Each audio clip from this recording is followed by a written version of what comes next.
The gods never died. They were buried, alive, screaming and begging to be forgotten.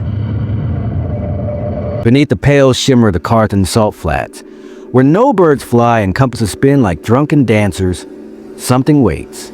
No maps chart it. No history claims it.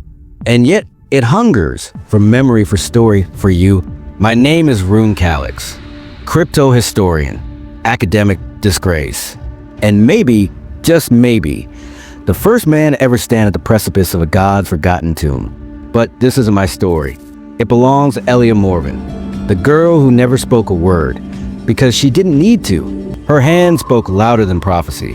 Her silence was a key, and the moment she touched the vault, the world began to lie to us. It began 3 days into the dig. We were beneath 6 meters of salt, an ocean long since boiled away by time. The desert stretched endlessly, bleached bone and broken machines from wars no one remembered.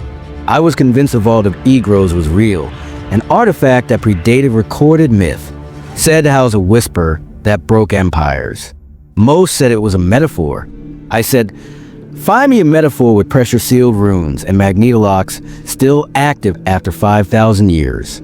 Elia touched the door, and it sang, not with music, with memory, echoes we couldn't hear, but she could. She traced the carvings, circles within circles, eyes within mouths. Her brow furrowed like she was arguing with a ghost. Then she pulled out her slate, wrote 2 words. It's lying. That's when the vault opened. It wasn't a chamber. It was a throat. We descended past layers of architecture that didn't agree with each other. Stone fused with glass, bone fused with circuitry. The layout shifted when we looked away. And always we heard it. The whisper, not language, just intention. Feed me, show me, let me out. The artifacts were alive, or rather, sentient echoes. Each one had a story, a version of history, all different, all convincing. One relic claimed the god within was betrayed. Another said it was justly imprisoned. Yet another claimed there was no god, only a machine that believed it was divine. Elia would listen, then sketch each vision. Her drawings contradicted themselves. Entire civilizations erased and reappeared with every retelling. And I started forgetting things. My own name, the date, why I had come. Elia remembered everything. Worse, she remembered things I never said. We found the central chamber on day 9, a cathedral inverted, suspended in vacuum, orbited by fragments of crystal that shimmered with trapped voices. At the heart, a cradle of obsidian, and within it, a mask. It wasn't worn. It wore you. I reached for it. Elia slapped my hand away. She had scrawled a sentence, trembling. It chooses who gets to lie. I didn't believe her. Not yet. I thought her a savant.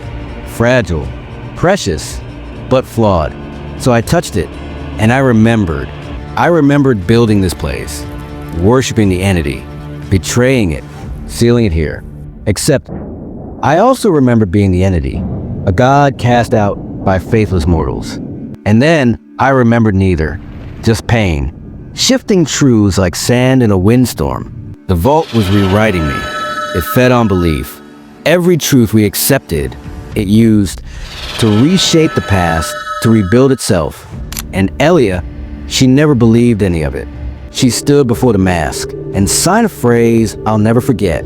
I don't believe you. Any of you. I believe me. And the whisper screamed. The relic shattered.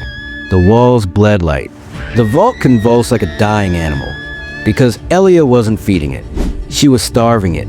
That's when I saw her for what she truly was. Not an orphan, not a mute, but the final failsafe. The listener who refused, built not to worship, but to withstand.